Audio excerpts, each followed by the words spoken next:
સાધુ સુવાસયા જ જગમાં શ્રીજી સ્વરૂપે દિશે. ધર્મ જ્ઞાન વૈરાગ્ય ભક્તિ મહિમા એક એકથી શ્રેષ્ઠ છે. બોલે બોલે અમોલ શબ્દ મધુરા સાક્ષાત સુધા તો જલે. એવા સ્વામી હરિ પ્રસાદ પ્રભુને સ્નેહ નમી સૌ. જેના દિવ્ય સુદિવ્ય જે ચરિતમાં વિલસી હરિ તો રહ્યા. સંબંધે થઈ શૂન્ય જે વિચરતા દાસત્વ ધારી રહ્યા. આપે અક્ષર સુખ ભક્તજનને સુહૃદ બની સર્વદા. એવા સ્વામી પ્રબોધદાસ ગુરુને ભૂલકા સહુ સે. તિથિ પ્રમાણે ગુરુ હરિ સ્વામીજીનો 91મો પ્રાગટ્ય દિવસ વૈશાખ સુદ દસમ નિમિત્તે આપણે સૌ ગુરુ હરિ સ્વામીજીના જીવનમાં ગુરુ હરિ પરમ પૂજ્ય પ્રબોધ સ્વામીજીના જીવનમાં વિશેષ પ્રકારે ડૂબી શકીએ એના માટે આપણા સૌ વડીલ સંતોએ આ સુંદર પારાયણનું આયોજન કર્યું. વિશેષ પ્રકારે આનંદ એ થયો કે ફુવાજી પણ આશીર્વાદ આપવા માટે પધારી ગયા છે.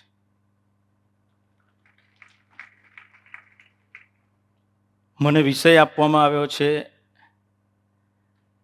ગુરુ હરિ સ્વામીજીનું યુગ કાર્ય. શરદ પૂર્ણિમાના દિવસે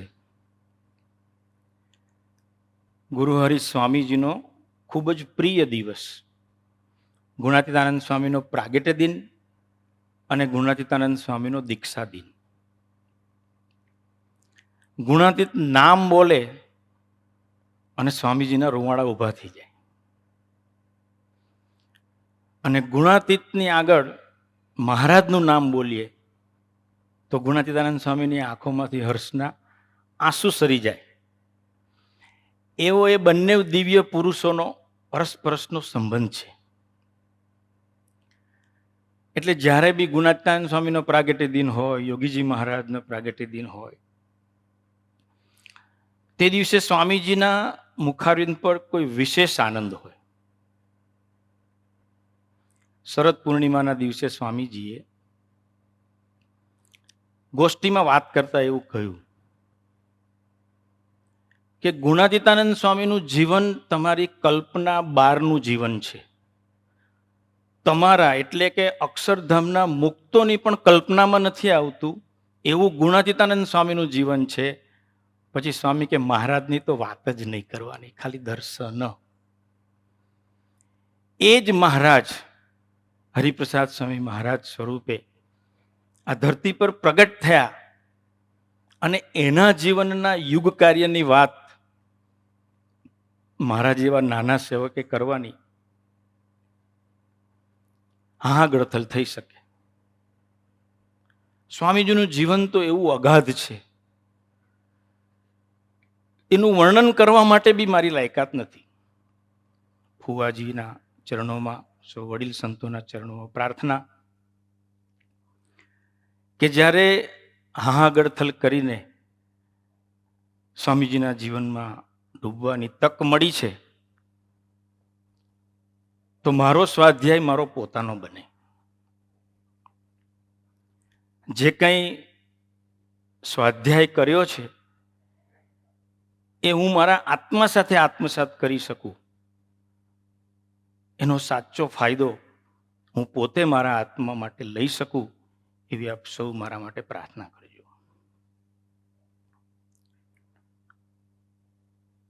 સ્વામીજી એક બાજુ એવું કહે છે કે આપણે ભગવાન સ્વામિનારાયણ એ આપણા માટે કલ્પનાતીત પુરુષ છે, અને બીજી બાજુ ગુરુહરિ સ્વામીજી આપણને આજ્ઞા પણ કરે છે. 2013 હરિધામની ધરતી પર સ્વામીજી બિરાજમાન હતા. હરિજયંતીનો એ દિવસ, ભગવાન સ્વામિનારાયણનો પ્રાગટ્ય દિન, એ જ દિવસે આપણે રામનવમી પણ ઉજવીએ. ઘણા બધા પરોક્ષના ભક્તો, વીઆઈપી મહેમાનો પણ વડોદરાથી પધારે. સ્વામીજી સવારે 6:30 વાગે જાગી જાય, મંદિરે પધારે, ગર્ભગૃહમાં જઈને ઠાકોરજીનું પૂજન કરે, આપણને બધાને પણ તક મળે. ત્યાર પછી સ્વામીજી અનિર્દેશ પધારે, પૂજા કરે, ઉકાળો ગ્રહણ કરે, પછી બધા મહેમાનોને મળે, પછી સભાનું આયોજન હોય. સભામાં રામનવમી હોય એટલે રામચંદ્રજીના ગુણગાન ગવાય. પછી સ્વામીજીનો થાળ બપોરે 1-1:30 વાગે હોય. પછી વડીલોને મળે, બધાને વિદાય કરે. સ્વામીજી આરામમાં પધારે ત્યાં 3 વાગી જાય.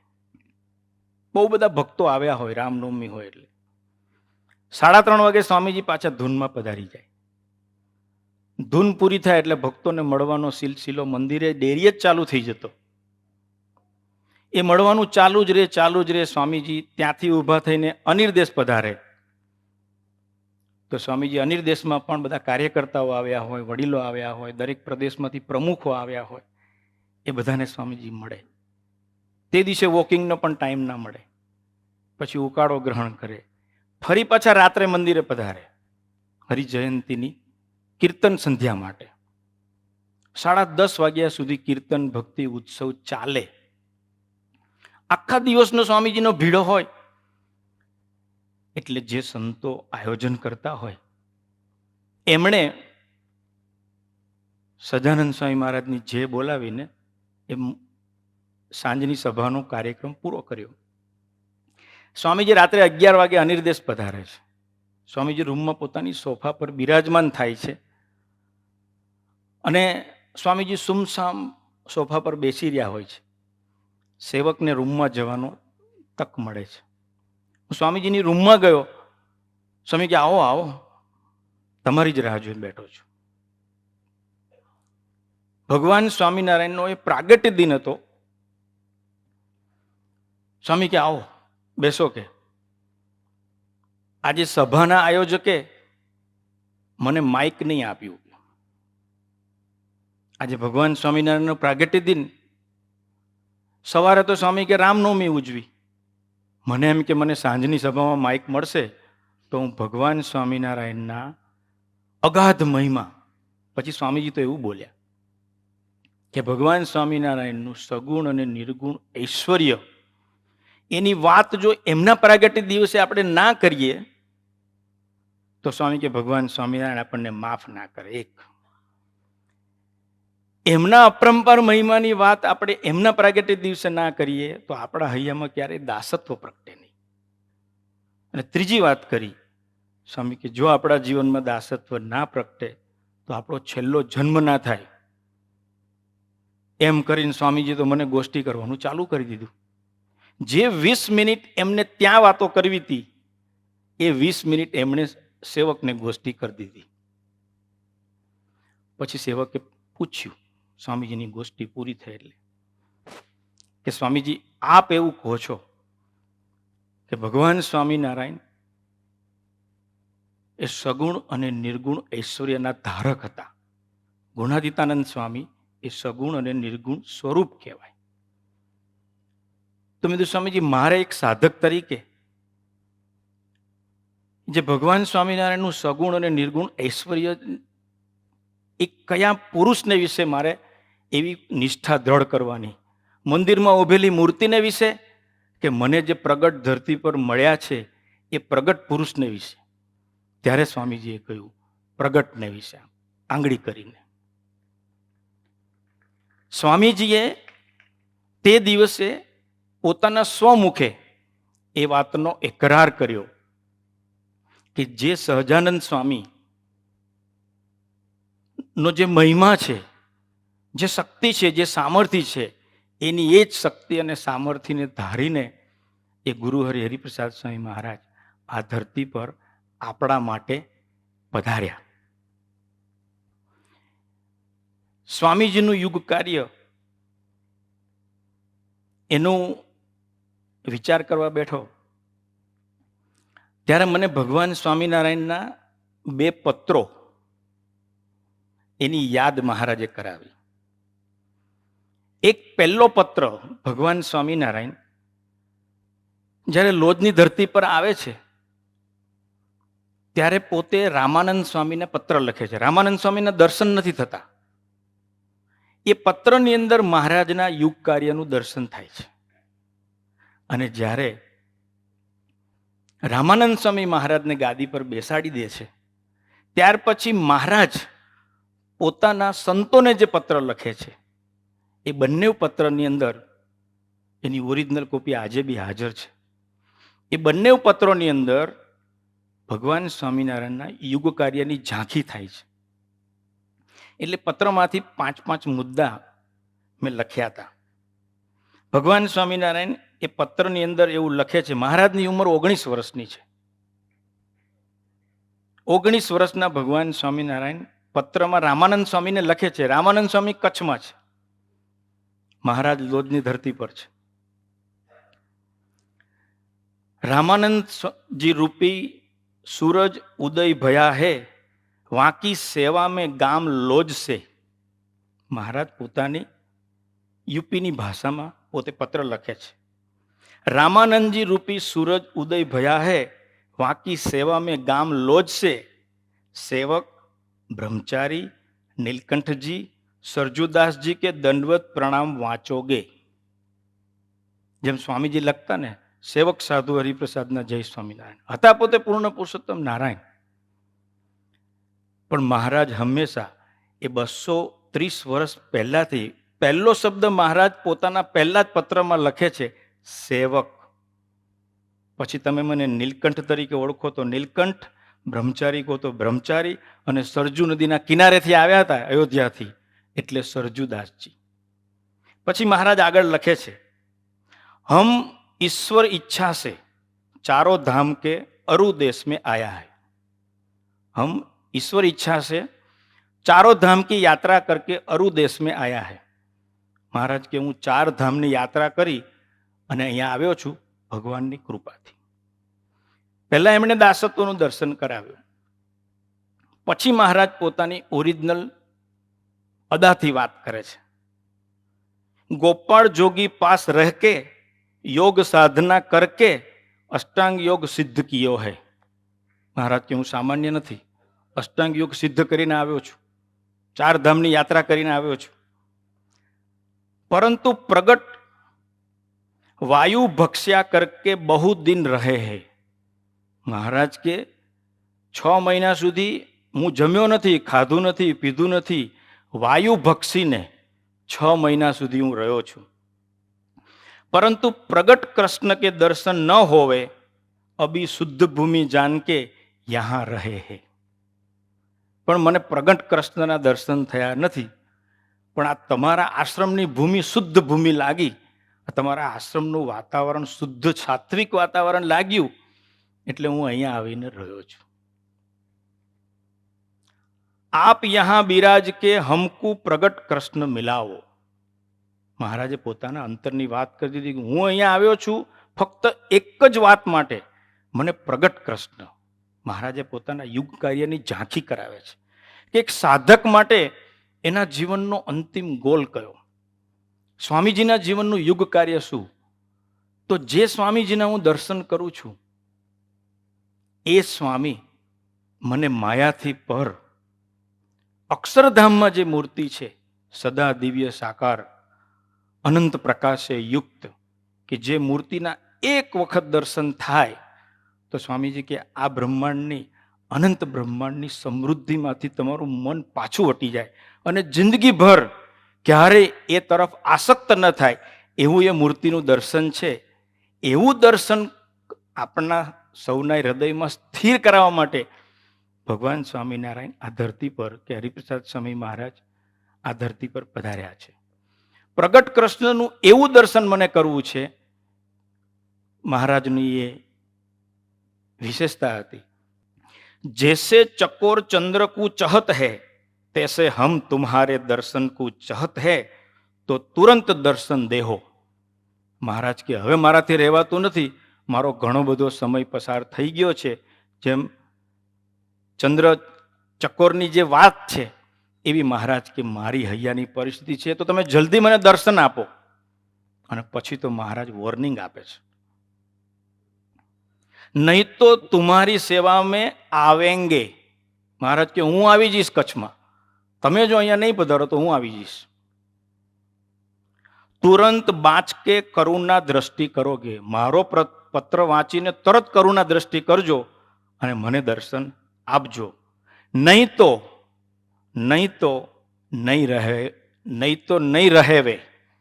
મહારાજ કે જો તમે નહીં આવો તો હું જતો રહીશ, મારી પાસે સમય નથી. એક કેવી મહારાજ પોતે તાલાવેલી લઈને આવ્યા છે એવી એક સાધક અવસ્થાની મહારાજ પોતે પોતાના પત્ર દ્વારા વર્ણન કરે છે. પછી જ્યારે મહારાજ બીજો પત્ર ગાદી પર બેસી ગયા પછી સંતોને લખે છે, પોતાના ભક્તોને લખે છે, ગઢડાના આશ્રિતોને લખે છે. જ્યારે એ પત્રને વાંચીએ ત્યારે આપણને સ્વામીજીના જીવનની સ્મૃતિ થઈ આવે. સ્વામીજી એમાં લખે છે, श्री कृष्ण पुरुषोत्तम का जो प्रगट अवतार साक्षात्कार हुआ था सो मैंने शरीर धरा था. महाराज के कृष्ण परमात्मा आ धरती पर आव्या था, ए मैं ज शरीर धारण कर्યું હતું. આવું સ્પષ્ટ મહારાજ પત્રમાં લખે છે. 30 अवतार में दूसरे कारण निमित्त अवतर्या था, એ સમયે મેં બીજા કોઈ કારણથી શરીર ધારણ કર્યું હતું. आज दूसरे कारण निमित्त अवतर्या हूं. आ वक्ते महाराज के हूँ बीजा काम माटे आव्यो छुं.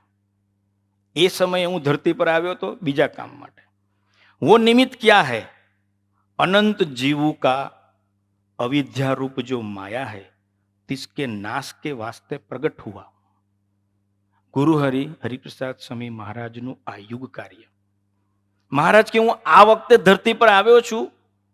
તમારા આત્મામાં રહેલી જે અવિદ્યા, અવિદ્યા એટલે અજ્ઞાન, અવિદ્યા એટલે ખોટી ઇમોશનાલિટી, અવિદ્યા એટલે પોતાના અસ્તિત્વનું જાણપણું. इसको नाश करने के वास्ते તમને નિરાકાર કરવા માટે, અસ્તિત્વ રહિત ના કરી અને મારી અંદર ડૂબાડવા માટે આ ધરતી પર મારું युग कार्य है. एना माटे हूं धरती पर महाराज के आव्यो छुं. ऐसा जो मेरा ऐश्वर्य को नहीं जानता है सो संशय रूपी समुद्र को नहीं तरेगा. महाराज के आ बात जो जे व्यक्ति नहीं माने ए व्यक्ति क्यारे आ संसार ने કે આ સંસ્કૃતિથી પર એટલે કે જન્મ મરણથી પર ક્યારેય નહીં થઈ શકે. मेरे स्वरूप का इसको निश्चय होएगा तब काल इसका नाम नहीं लेवेगा. महाराज के मारा स्वरूपનો યથાર્થ નિશ્ચય તમને થશે. આપણે આ પારાયણથી આ વસ્તુને આપણા આત્મામાં સિદ્ધ કરવી છે કે આપણા હૃદયમાં જેમ છે તેમ સર્વોપરી નિશ્ચય થશે તો મહારાજ કે કાળ કર્મ ને માયા એ તમારું નામ નહીં લેવેગા. મહારાજ કે તમારું નામ નહીં લે જો તમારા જીવમાં નિશ્ચય યથાર્થ થશે તો. મેં કહેસા હું અનંત વૈરાટ નારાયણ એટલે કે અનંત બ્રહ્માંડ એનો હું અંતર્યામી છું. પછી એવું કે છે તિનકા આશ્રય હું. મહારાજ કે બધાનો હું આધાર છું, અનંત બ્રહ્માંડનો હું આધાર છું. તિનમે મિલકર સર્વ બ્રહ્માંડ રૂપ હોય કર સ્થિત રહા હું. આ બધાને હું ધારીને મહારાજ કે હું રહ્યો છું. આવી વાત મહારાજ બહુ નાની ઉંમરમાં મુક્તાનંદ સ્વામી જેવા એક ગહન અને સંપૂર્ણ સાધુગણે યુક્ત સંતને મહારાજ પોતાના સ્વરૂપનું વર્ણન કરે છે અને પોતાના યુગ કાર્યના મંડાણ કરે છે. मेरे आसरा को छोड़कर दूसरा आसरा लेगा तिसको काल रूपी अजगर जो ब्रह्मांड गली जाता है सो इसको गली जाएगा. મહારાજ કે મારો આશરો મૂકીને તમે જો બીજા કોઈ આશરો લેવા માટે ગયા, તમારી બુદ્ધિનો, તમારી શક્તિનો કે તમારી આવડતનો કે તમને આપેલી ભગવાને કોઈ એવી વિશિષ્ટ ગુણોનો, અથવા તો આ જગતની કોઈ વ્યક્તિનો, અથવા તો સ્વામી અહીંથી પ્રકૃતિ પુરુષ સુધી કોઈનો બી આધાર તમે લેશો તો મહારાજ કે કાળ, કર્મ ને માયા એ તમને ગળી જશે.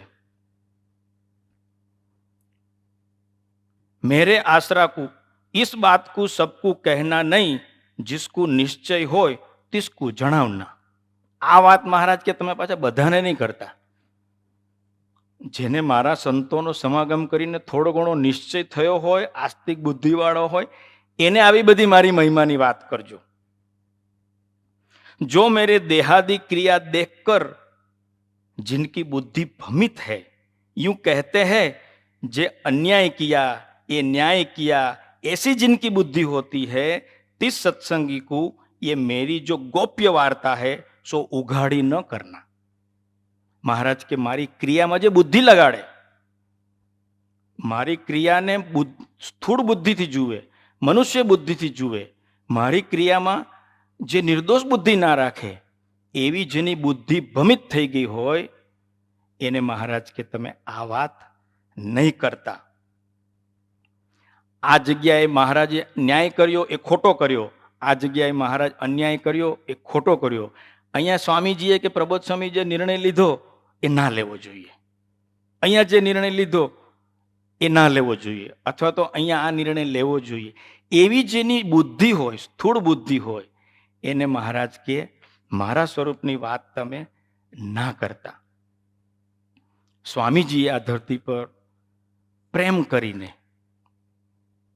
આશીર્વાદ આપીને, તપશ્ચર્યા કરીને,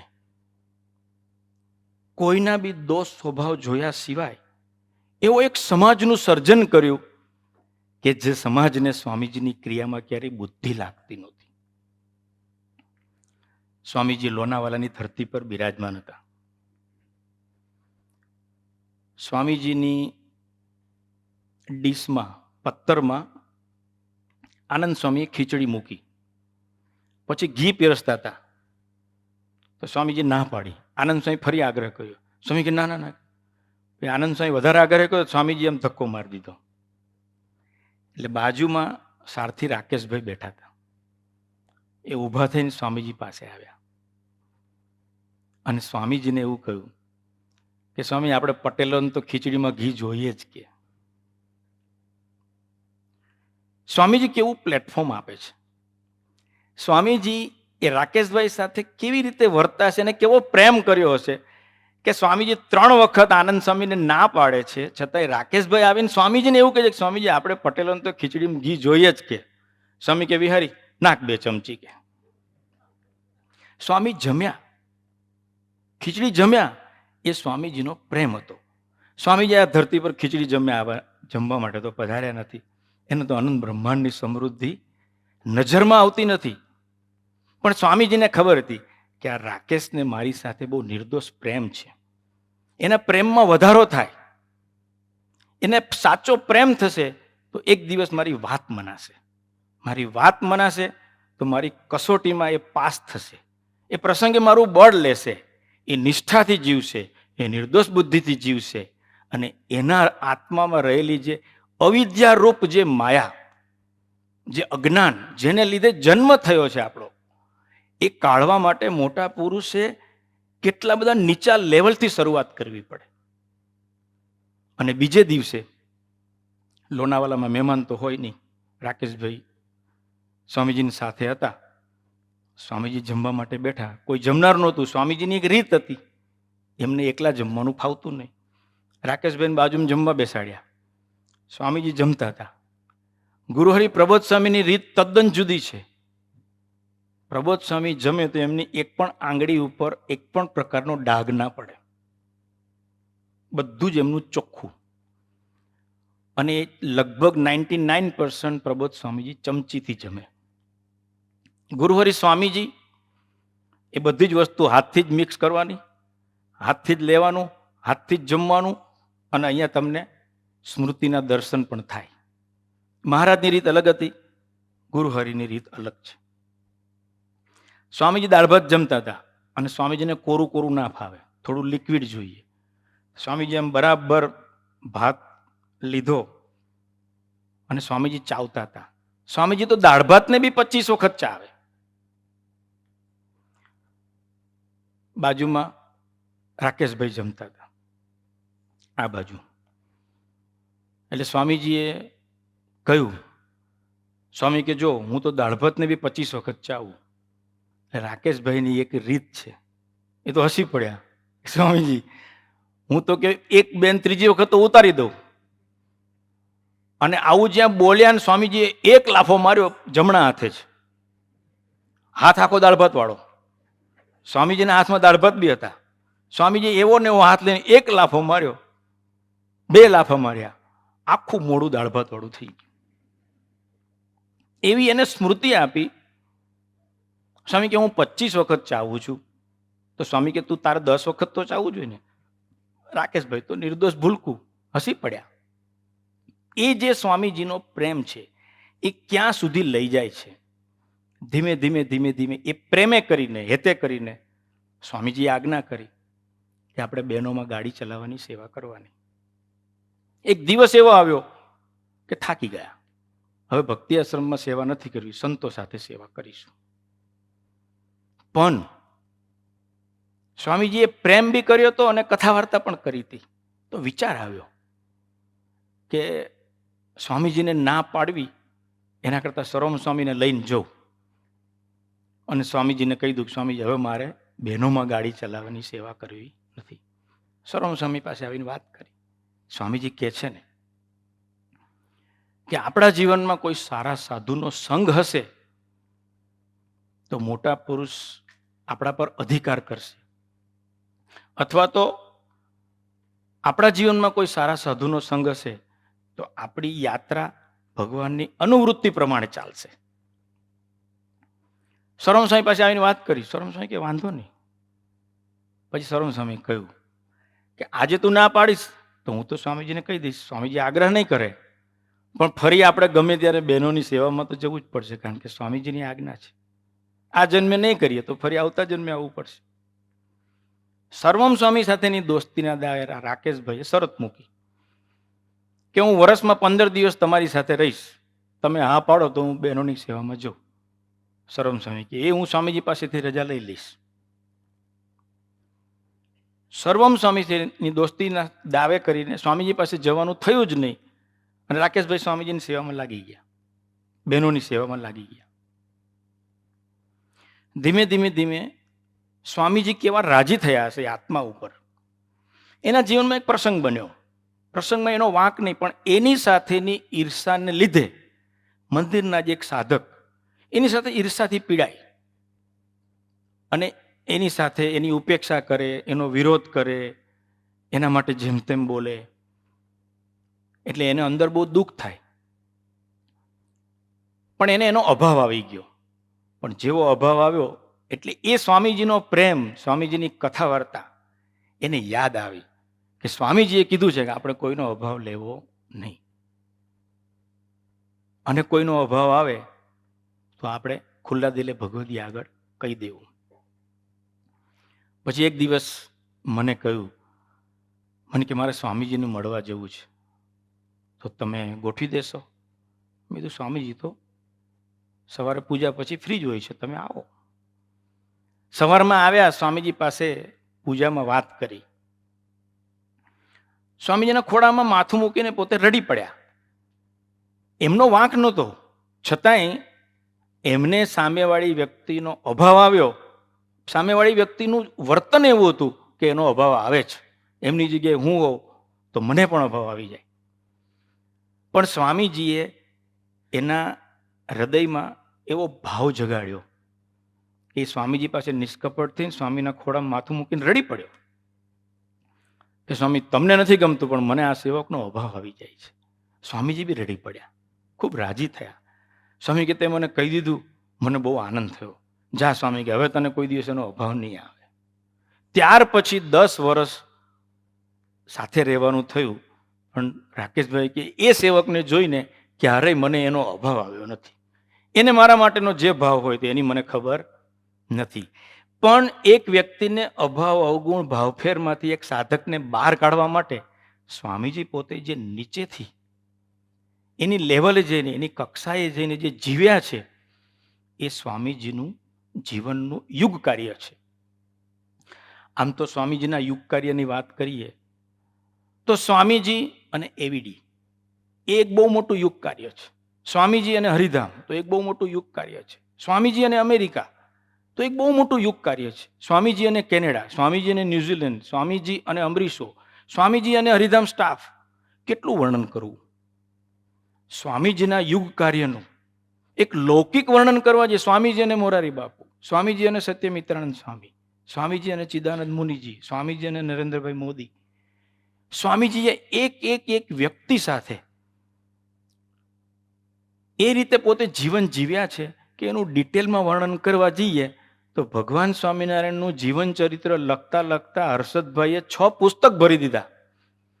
એમ સ્વામીજીના યુગ કાર્યનું જો વર્ણન કરવા માટે આપણે બધા અહીંયા ખાલી હરિપ્રબોધમના સંતો સેવકો અને અમરીશો લખવા બેસીએ તો સ્વામીજીના જીવન ચરિત્રની 1000 પુસ્તક લખાય. 400 પાનાનું એક પુસ્તક, એવા 1000 પુસ્તક ભરાય, એટલું સ્વામીજીના જીવનનું યુગ કાર્ય છે. તો એ યુગ કાર્યનું કેટલું વર્ણન કરવું.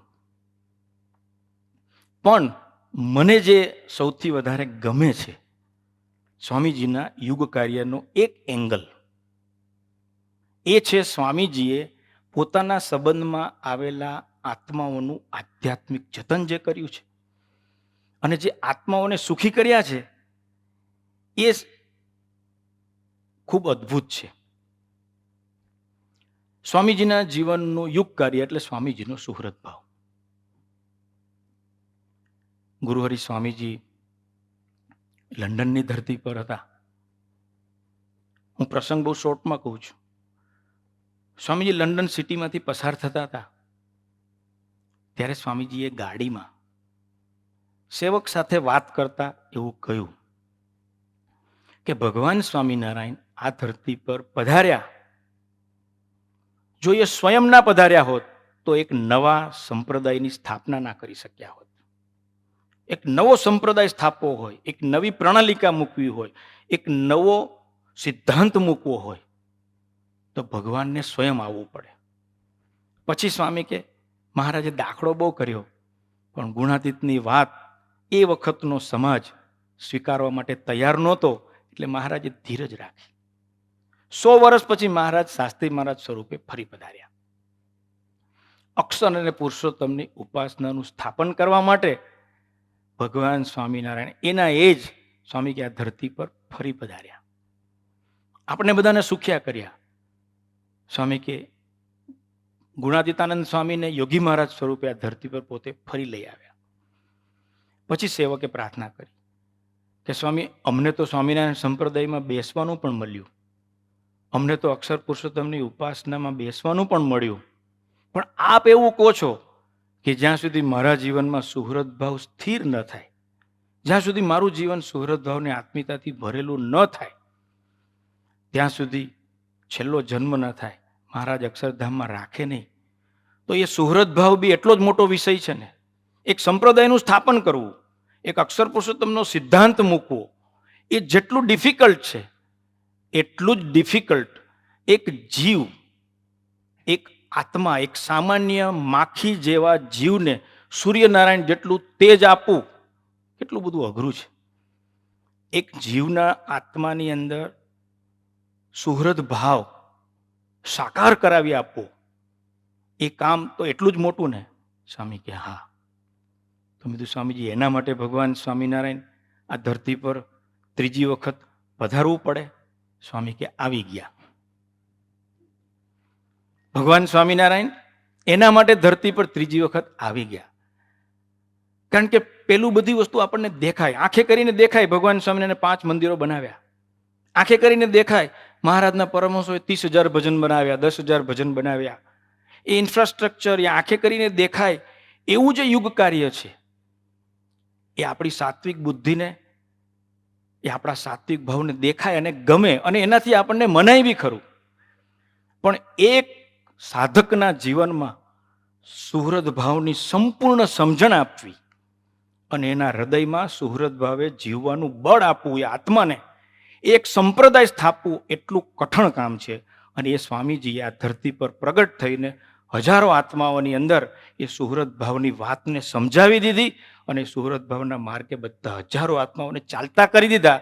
એ સ્વામીજીનું સર્વોપરી યુગ કાર્ય છે. એ યુગ કાર્ય કરવા માટે સ્વામીજીએ દિવસ રાત જોયા નથી. સ્વામીજીના જીવનનું, સ્વામીજીના યુગ કાર્યની બીજી એક વાત કરીએ. કેનેડાની ધરતી પર આપણા અમરીશ યુવક કો કે વડીલ કો નરેશ મામા રહે છે. સ્વામીજીને બહુ ગમતું પાત્ર. હું નરેશ મામાની વાત એટલા માટે કરું છું કે આવા એક અમરીશ મુક્તોનો સમાજ, આવા તો હજારો છે, પણ હજારોની વાત આપણે કરવા બેસીએ તો આપણી પાસે સમયની મર્યાદા છે. મામા તો એક પ્રતીક છે. નરેશ મામાના વાઈફ અને નરેશ મામા એ બંને જણાએ સ્વામીજીની આજ્ઞાથી મેરેજ કર્યા. બંને જણાએ પોતાની શ્રદ્ધાથી વિશેષ તનથી સેવા કરી, મનથી સેવા કરી, ધનથી કરી અને છેલ્લે પોતાના અસ્તિત્વથી સેવા કરી. જ્યારે એકાંતિક ધર્મ સિદ્ધ થાય એનું પહેલું લક્ષણ કે મોટા પુરુષ પાસે એની અપેક્ષા 0 થઈ જાય. મોટા પુરુષ જેમ રાખે તેમ. મામા અને એમના વાઈફ સ્વામીજીની નાનામાં નાની આજ્ઞા પાડવા માટે જાગૃત થઈને જીવન જીવતા હતા. સ્વામીજીના બળે. બળ આપનાર પુરુષ સ્વામીજી હતા. એમના મિસિસને કેન્સર થાય છે. સ્વામીજી આજ્ઞા કરે છે, તમે ઇન્ડિયા આવી જાઓ. ઇન્ડિયા આવી જાય છે, દવા લઈ લે છે, પાછા કેનેડા આવે છે. સ્વામીજી બીજા વર્ષે ફરી આજ્ઞા કરે છે, ઇન્ડિયા આવી જાઓ. ઇન્ડિયા આવી જાય છે. એક વખત એલોપેથી, એક વખત આયુર્વેદિક, એક વખત નેચરોપેથી, એક વખત હોમિયોપેથી. સ્વામીજી અલગ અલગ દવા માટે એમને ઇન્ડિયા બોલાવે છે. 1 વાર બોલાવે, 2 વાર બોલાવે, 3 વાર બોલાવે છે. ચોથી વખત જ્યારે બોલાવે છે ત્યારે તો શરીરની પરિસ્થિતિ ખતમ થઈ ગઈ હતી. અને ચોથી વખત જ્યારે ઇન્ડિયા આવે છે ત્યારે એમનું શરીર પૂરું થઈ જાય છે અને મહારાજ એમના વાઈફને ધામમાં લઈ જાય છે. પરંતુ એમના વાઈફ ધામમાં જાય છે એના 1 મહિના પહેલા સ્વામીજી જ્યારે પત્ર લખે છે, એ પત્રની 2 લીટી ખાલી હું વાંચું છું. એના પરથી ખબર પડે કે સ્વામીજી આ ધરતી પર આવીને કેટલું મોટું યુગ કાર્ય કર્યું છે. આ ખાલી એક જ એંગલની વાત છે. સ્વામીજીએ પોતાના સંબંધમાં આવેલા આત્માઓનું આધ્યાત્મિક જતન, બીજા તો એવા 50 એંગલ છે, એ બધા એંગલ જ્યારે પૂરા થાય ત્યારે સ્વામીજીનું યુગ કાર્યની કંઈક આપણે ઝાંખી કરાવી શકી કહેવાય. સ્વામીજી એમને પત્ર લખે છે અને પત્રમાં સ્વામીજી એવું લખે છે કે હે મામા, તમારી વાઈફની નિર્દોષ બુદ્ધિ ખૂબ જ અદ્ભુત છે, જેથી મહારાજ ગુણાતીત ભાવમાં અખંડ રાખશે. ગુણાતીત ભાવ એટલે એકાંતિક ધર્મ સિદ્ધ. કેટલી બધી બેરિટી જોઈએ. એક બાજુ સ્વામીજીની આજ્ઞા પાડે છે અને બીજી બાજુ પોતાનું શરીર ખતમ, પોતાનું ધન ખતમ, પોતાનું અસ્તિત્વ ખતમ, પોતાના અરમાનો ખતમ થાય છે. તો એ આત્માને વિશે સ્વામીજીએ કેવો જડબે સલાક એકાંતિક ધર્મ સિદ્ધ કરાવી આપ્યો હશે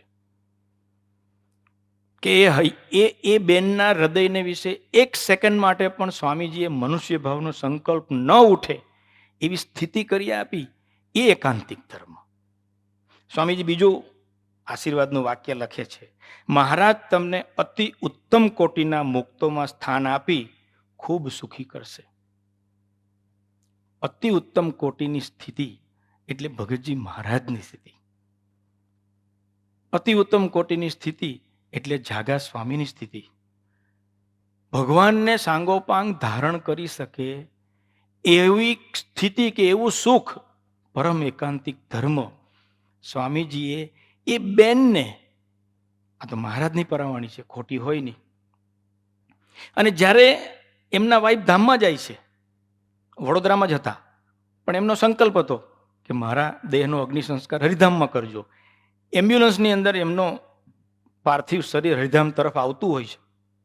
એ જ ટાઈમે સ્વામીજી ગાડીમાં બિરાજીને વડોદરા તરફ જતા હોય છે. ઓમકારપુરા પાસે એમ્બ્યુલન્સ અને સ્વામીજીની ગાડી ભેગી થાય છે. એમ્બ્યુલન્સ ઊભી રહે છે, સ્વામીજીની ગાડી પણ એમની બાજુમાં જ ઊભી રહે છે. મામા ઉતરીને આવે છે, એમના વાઈફ તો એમ્બ્યુલન્સમાં હતા, પાર્થિવ શરીર હતું, ધામમાં ગયેલા હતા. મામા જ્યારે સ્વામીજી પાસે આવે છે ત્યારે સ્વામીજી પૂછે છે કે મામા શું પરિસ્થિતિ છે? તો કે સ્વામીજી આપના આશીર્વાદથી બધું જ સરસ છે. હું મામાના ફેસને જોયા કરતો હતો. નરેશ મામાના ફેસ ઉપર એક સેકન્ડ માટે પણ એવો ક્ષોભ નહોતો કે મારા મિસિસ ધામમાં ગયા, હવે મારું શું થશે. યુવાન હતા મામા. મામા બહુ સારું, પોતે એજ્યુકેટેડ વ્યક્તિ છે, બહુ સારી પોતાની જોબ હતી, એમના વાઈફની પણ બહુ સારી જોબ હતી. બંને ત્યાં બોર્ન થયેલા, ત્યાં બ્રોટઅપ થયેલા, ટોટલ વેસ્ટર્ન કલ્ચરની અંદર બ્રોટઅપ થયા હતા. પણ સ્વામીજીનો પ્રેમ એવો, સ્વામીજીનું ઐશ્વર્ય એવું, સ્વામીજીનું યુગ કાર્ય કહો કે સ્વામીજીની તાકાત એવી કે બંનેના હૃદયની અંદર જે એકાંતિક ધર્મ સિદ્ધ કરાવી આપ્યો કે મૃત્યુ જેવો મોટો પ્રસંગ જીવનમાં બને છે, અને જેને મૃત્યુને પામવાનું હતું એ પણ હસતા હસતા દેહ મૂકે છે, અને જેને પોતાની વાઈફ વગર આખી જિંદગી પસાર કરવાની હતી, એ વ્યક્તિના હૃદયમાં પણ એક સેકન્ડ માટે સ્વામીજીએ ક્ષોભ થવા દીધો નથી. પોતે યુવાન હતા, મામાનું લાખો ડોલરનું હાઉસ છે, ડાઉનટાઉનમાં મામાનો પોતાનો ફ્લેટ છે, બહુ સારી આજે બી પ્રેક્ટિસ કરે છે, લાખો કરોડો ડોલરની પોતે ઇન્કમ કરી શકે એવી એની ક્ષમતા છે. પણ મહારાજે બીજું મેરેજ મામાએ કર્યું નથી. કેમ? કારણ કે સ્વામીજીએ એમના હૈયામાંથી સ્ત્રી નામનું તત્વ જ કાઢી નાખ્યું. એ સ્વામીજીનું યુગ કાર્ય છે કે પોતાના અંગત દ્રષ્ટિવાળા આત્માને એક નિરાધાર દુનિયામાં લઈ જઈને કેવળ ભગવાનના આધારે જીવતો કરીને એ આત્માનો છેલ્લો જન્મ કરી નાખવા માટે જે કઠણ થવું પડે. સ્વામીજી ઘણીવાર એવું કહેતા કે નિર્દય એક યોગીજી મહારાજ, જ્યારે મોટા પુરુષ નિર્દય થાય ત્યારે સાધક એકાંતિક ધર્મ સિદ્ધ કરી શકે. જ્યારે મોટા પુરુષ અધિકાર કરે. ફુવાજી સામે બેઠા છે એટલે મને પ્રસંગ યાદ આવ્યો. સ્વામીજીનું કમરનું ઓપરેશન થયેલું, ત્યાર પછી સ્વામીજી લોનાવાલા આરામ કરવા માટે પધાર્યા હતા. ફુવાજી પાસે બધી બહુ વ્યવહારિક જવાબદારી સ્વામીજી આપેલી. ફુવા બોલે કાયમ એવું કે હું તો વ્યવહારિક સેવા કરનારો માણસ છું, હું આધ્યાત્મિક માણસ નથી, તમારે મને પગે નહીં લાગવાનું. હમણાં બી ફુવાને પગે લાગવા માટે ગયો, આશીર્વાદ લેવા માટે ગયો, ત્યારે ફુવાએ ગુરુપ્રસાદ સ્વામીને એક વાક્ય કહ્યું કે હવે તો ફુવાને છોડો, કે એટલે કે હવે તો મને માન આપવાનું છોડો, હવે તો મને સેવક થઈને જીવવા દો. એ એમના હૃદયની ભાવના છે. ફુવા બોલે છે કે હું વ્યવહારિક છું, પણ ફુવા સંપૂર્ણ આધ્યાત્મિક પુરુષ છે. એમના જીવનનું એક દર્શન, એ પણ એક સ્વામીજીના યુગ કાર્યનું શ્રેષ્ઠ સર્જન છે. સ્વામીજી લોનાવાલામાં બિરાજમાન હતા. ફુવા એટલા બધા પ્રેક્ટિકલ, 2 દિવસ પહેલા પવિત્રભાઈને ફોન કરે કે હું 2 દિવસ પછી તને ફોન કરીશ, મારે સ્વામીજીની ખાલી 15 મિનિટની જરૂર છે, 5 પ્રશ્નો પૂછવાના છે, તો સ્વામીજીને કયો સમય અનુકૂળ આવશે તું મને કહેજે, જે સમય સ્વામીજીને અનુકૂળ હશે એ સમયે હું સ્વામીજીના દર્શન કરીશ. અમુક નિર્ણય એવા હોય કે સ્વામીજીને પૂછ્યા વગર લેવાય જ નહીં. ફુવા સ્વામીજી સાથે વાત કરે ત્યારે એક વાક્ય વધારાનું ના બોલે, સ્વામીજીની 1 સેકન્ડ વધારાની લે નહીં. ફટફટ ફટફટ સ્વામીજીને પ્રશ્નો પૂછ્યા, સ્વામીજી જવાબ આપી દીધા. પણ એ દિવસ હતો 14મી જાન્યુઆરી, ચોરીનો દિવસ હતો, ઉત્તરાયણનો દિવસ હતો. એટલે ફુવાએ વ્યવહારિક વાત પતી ગઈ, પછી પોતાના આત્મા માટે સ્વામીજીને પ્રાર્થના કરી. એટલે હું કહું છું કે સ્વામીજી, ફુવાજી આધ્યાત્મિક પુરુષ છે અને સ્વામીજીના યુગ કાર્યનું એક શ્રેષ્ઠ જે સર્જન કહેવાય એમાંનું એક સર્જન એટલે ફુવાજી છે. ફુવા સ્વામીજીને પ્રશ્ન પૂછે છે કે સ્વામી, આજે જોરી છે તો મને જોરીમાં શું આપશો? આમ તો જોરીમાં આપણે સ્વામીજીને ભક્તોએ આપવાનું હોય. ફુવા પોતે પોતાની જાતને સાધક માને છે કે મારું જે કાંઈ લૌકિક છે તો બધું સ્વામીજીનું છે. પોતે પોતાનું તન મન ધન તો સમર્પિત કર્યું જ છે, પણ એના બદલામાં મને મારું કંઈક આધ્યાત્મિક જોરીમાં આજે તમે મને કંઈક આપો. સ્વામી કે ફુવા, તમે તો બધાના આદર્શ છો. સ્વામીજી ગુણગાન ગાય છે અને ફુવા એવું કહે છે કે ના સ્વામીજી, ફુવા હજુ ઘણી વાર નપાસ થઈ જાય છે. સ્વામી કે ફુવા, તમે તો અમરીશ સમાજના આદર્શ છો, તમારા બધાનું ધ્યાન રાખવાનું, તમારા બધાને સૂચન કરવાનું. સ્વામીજી ગુણગાન ગાતા જાય છે અને ફુવા કહેતા જાય છે કે ના, હજુ તો ફુવા ઘણી વાર નપાસ થઈ જાય છે. તમારે આજે મને કંઈક સૂચન કરવું પડે, તમે આજે મને કંઈક આજ્ઞા કરો. એ ધીમે ધીમે ધીમે ફુવાની ગરજ વધતી જાય છે અને છેલ્લે વિજય સ્વામીજીનો નહીં પણ ફુવાનો થાય છે. ફુવા કોઈ પણ પ્રકારે સ્વામીજી પાસેથી એક આજ્ઞા અને એક સૂચન લઈને જ સ્વામીજીને છોડે છે. એવી એમની 75 વર્ષની ઉંમરે પણ એક ઉત્તમ કક્ષાની જે આધ્યાત્મિકતા કે સાધક અવસ્થા છે એ પ્રગટાવી આપનાર પુરુષ એ હરિપ્રસાદ સ્વામી અને એ એમનું યુગ કાર્ય છે. સ્વામીજીએ છેલ્લે ફુવાને એક સૂચન પણ કર્યું અને એક આજ્ઞા પણ કરી. તો એવો એક આધ્યાત્મિક સમાજ એનું સ્વામીજીએ જે સર્જન કર્યું છે એ સ્વામીજીનું યુગ કાર્ય છે. 5 મિનિટમાં મારી સેવા પૂરી કરું છું. બીજું સ્વામીજીના જીવનનું દર્શન કે સ્વામીજીનું યુગ કાર્ય. વર્ષો પહેલા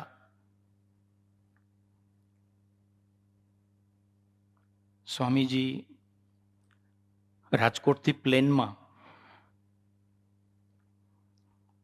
મુંબઈ પધાર્યા. મારે ગાડી લઈને હરિધામ આવવાનું હતું. વચ્ચે બગોદરા આવ્યું. સ્વામીજીએ એક કેવા આધ્યાત્મિક સમાજનું સર્જન કર્યું છે. બગોદરામાં માસા ને માસી રહે. હું ત્યાં જમવા માટે, સાંજનો ટાઈમ હતો એટલે માસાને ઘેર ગયો, જમ્યો. જમ્યા પછી સ્વામીજીની ગાડીનો કાચ સાફ કરતો હતો. માસા બહાર આવ્યા, મને કે લાવો હું સ્વામીજીની ગાડીનો કાચ સાફ કરી દઉં.